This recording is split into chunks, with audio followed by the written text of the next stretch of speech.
Hello, this is Nick995. For this video, no, I'm just talking about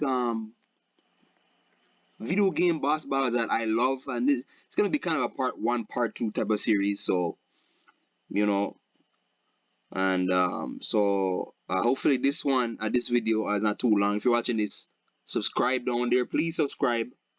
Press on that subscribe button mark down there, please, and share the video, like the video. You guys know. Yeah. So, anyways, boss battles, and there have been so many boss battles that like I played over the years. I'm gonna be going through them here one by one, but briefly. So there's one here, Ponsonby, right? So Destroy All Humans 2. You guys will know Destroy All Humans 2. Crypto, you play Alien with telekinesis and mind reading abilities. Ponsonby has this one umbrella, right? He has an umbrella, and on the game he's more purple than blue, but he has this one umbrella where when he shoots it out, the umbrella acts as like a gun itself. So the umbrella like will have a certain recoil and like it'll be able to shoot bullets at you. Like it'll shoot bullets at you. And usually with this game now, you can basically mind lift at anybody, so you can use telekinesis on any human. But this guy now, he's kind of a special agent, Ponsonby, special agent undercover.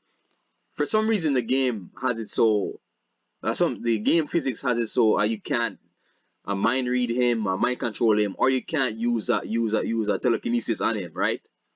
Like, you can't use any of that on him because he's like like this boss. But luckily, if you just use no, he'll dodge your bullets because you have a fire projectiles. You can use zapping projectiles. You can even summon a meteorite, but like he'll dodge your moves, right? But for the most part, like he dies pretty quickly. Like if you use the disintegrator array. But yeah, he's pretty, like just that uniqueness about him. You can't use if you know this Charles Humans, mind read telekinesis, right? I can't use any of those abilities on him. He's like immune to them. Another boss battle I really like here is now probably one of the most iconic boss battles in my opinion is the Hades and God of War 3. Now with Hades, him using size manipulation against you, he's basically like a 10-foot tall beast.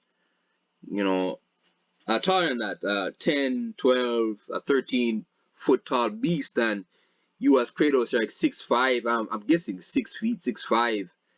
You're basically like a little, like a little ant compared to him, but you're able to hold your own against him somehow because Kratos here, Kratos character you play as Kratos having some god genes in him as well. He's like a half god, half human, but he's able to hold his own against them. So yeah, super strength, right? And there's a tug of war. There's a nice tug of war moment where they exchange their blades, right? Where they're both one of them has a fall down in this one ditch if they're not careful.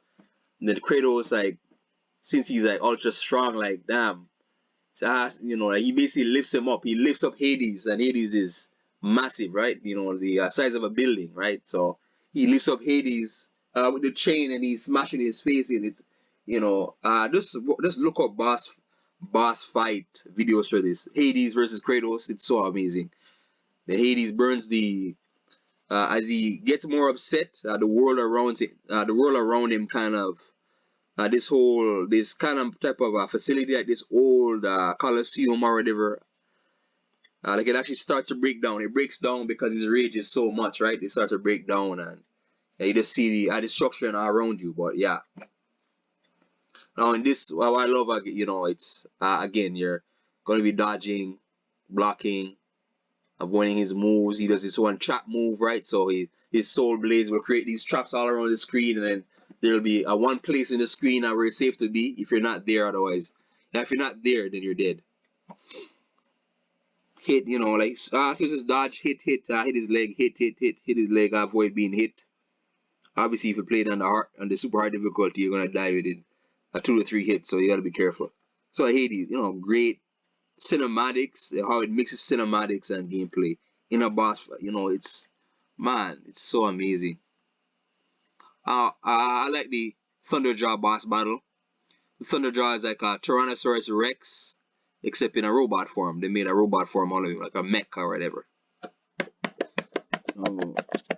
I talked about this a lot before, but anyways, you being Aloy, you know, has a variety of different your hunter gatherer. You have a variety of different type of what you call them again, bow arrows, right? So you have an ice arrow, a fire arrow, a poison arrow, an electric arrow. You have different types of arrow. You got an arrow that does extra damage, you know, a sharpshooter. You know, I got an arrow that's more on point, you know, that's easier to aim. So I think he's prone, like he's more. If you use fire against him, he's more likely to be. He's, you know, I can do damage quicker to him. Or if you use ice, no ice. I think it's ice. One of them. Ice or fire. He's actually prone to that. So if you use either one of those on him, on the Thunderjaw or whatever, you'll be able, you know, like it'll do more damage against him. And ice kind of acts as a synergy. So if you freeze him, right? So like, you know, like it's like basically robot parts. Like if you freeze up the robot parts, if you start to attack him there, like the damage will be amplified. So you can do a lot more damage to him. Now, what I love about it again, I can only kill you in like 2 or 3 hits. So you gotta have healing items. You have to have healing items. You gotta constantly dodge. You gotta hide behind things. Your stealth. Now you can hack into them.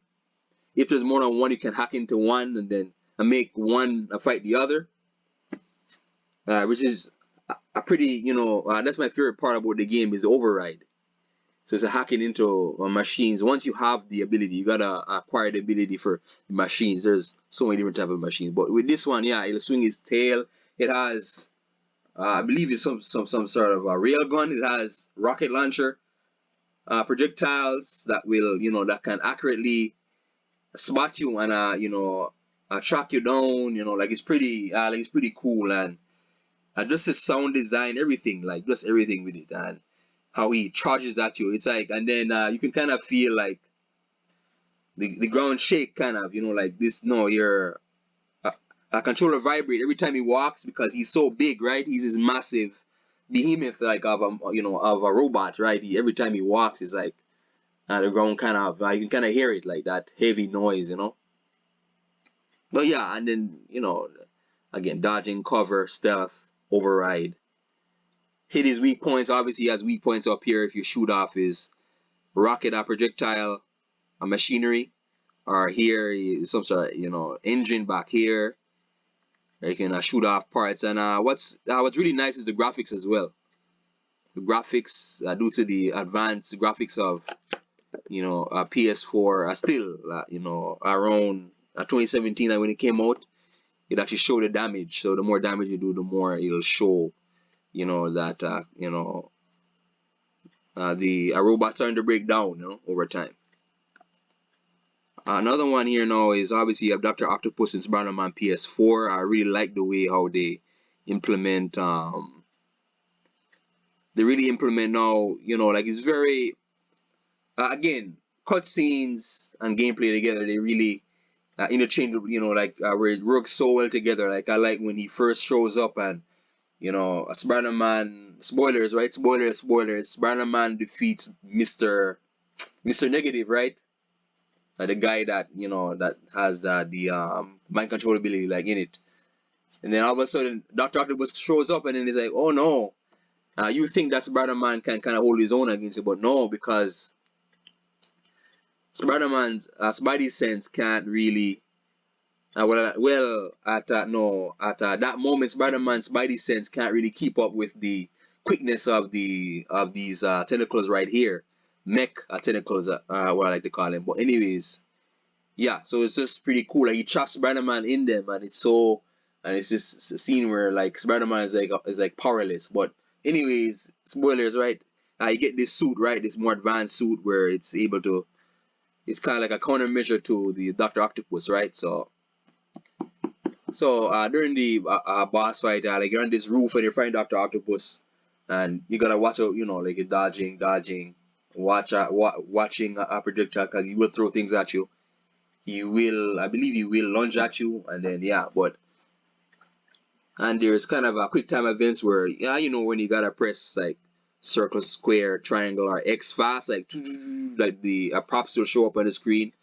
But I just love the cinematics in it, the cinematics and how it ends. Is kind of, you know, it's a very nice superhero moment. This is a, you know, like a very nice superhero versus villain moment, you know, and yeah, and you know, and there are times before in the comics where they had, you know, they showed it before where, you know, like your Spider-Man find Doctor Octopus like on a roof or whatever, and then the roof collapsed and it led to certain no, like it killed. This is like a comic book and not the game, but it killed Gwen Stacy's father, right? And the book, and then everybody thought that Spider-Man killed, you know, Gwen Stacy. But anyways, back on topic. Yeah, good boss fight, lot dodging, webbing him up to really helps. It really helps to get the damage and, well, to get him chopped up and or whatever. But yeah, a fun boss battle, like very very very fun. And with this one, okay, this is kind of blurry, but with this one now, it's Kessler and Cole from Infamous One. Now I really like the way how with this one it's you're basically fighting a future version of your future version of yourself. So Kessler is you from the future in the game, but except you have electric powers, but he has all the powers. So he has all the powers you have, but he's more advanced. He teleports all over the place, and every time you hit him, he teleports. Every time you hit him with your zapper, you know, your zap projectiles, you teleport, right? So you gotta kind of time it properly. Like you gotta time it properly, and then the damage will go down. And yeah, so there's lots of that. Like he tries to grab you, he tries to grab your skull or whatever, and then he, you know, like he does like a zap or whatever. So yeah, and then when you're evil in the game, right? It's easier because you got more energy, you got more what do you call it? Electric up, you know, capacity. So you got more, you know, your body is able to hold more lightning, right? So you can use your rocket projectiles more against him on grenade projectiles. You can even summon lightning in the game. Really fun. But again, the constant teleporting, dodging, and then he comes close to you quickly because you have no teleport. You have the character. You have no character. You know, your main character has no teleporting ability, so he's just catching up to you quickly. The villain is just catching up to you quickly, and like he'll grab you, and then he does energy blast or whatever. So it's just dodging, a lot of dodging, and knowing his patterns, knowing the patterns of the attack, and all that. So yeah, so, and then yeah. Anyways, I think that's it for the video, and yeah, that's it for this video. Next video, like I'll talk about Credo. So again, these boss battles I like. Please like, subscribe, share the video, please. Thanks for watching.